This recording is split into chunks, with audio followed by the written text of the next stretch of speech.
Ассалаумағалейкум, құрметті оқырмандар. Тұрғындар сөзінше, жақын жерде орналасқан шарап зауыты ағызатын ағынды су кесерінен шалшық су пайда болған. 2017 жылы жер телімін алдық. Қазір осы жерден үй салып жатырмыз. Шарап зауытынан ағынды су келеді. Қазір салынып жатқан үй құлап қала ма деп қорқамыз. Өйткені су әр жерден ағып жатыр. Мына сұмдық иісі бар. Суда көріп тұрсыз ба? Ал кешке жел соққанда бұл иісі бізге жетеді. Жұмысшыларымыз ауырып жатыр. Бұл жерде үйлер салынып жатқан жоқ, себебі батпақ бар, деді Дамир Көшкенбаев. Халық зауыт қожайындары өз кінәсін мойындап, ауылға ағынды суды ағызуды дереу тоқтатқанын қалайды. Ылғалдылықтан мұнда құрылыс салу қауіпті дейді.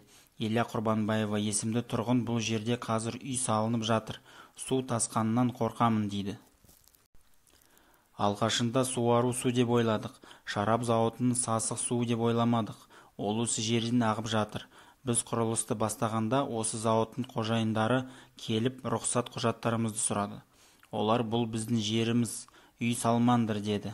Құжаттарымыз бар екенін айттық, бірақ олар өз құжаттарын көрсетпеді, деді Илья Құрбанбаева. Шағыммен жергілікті тұрғындар әкімдікке жүнген.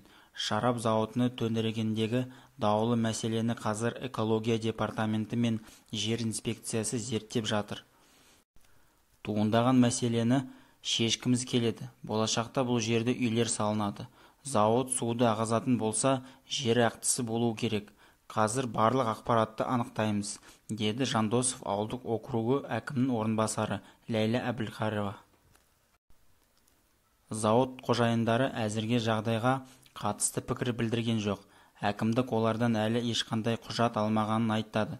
Шенеуніктер 2 аптаның ішінде шешім қабылдауға ниетті.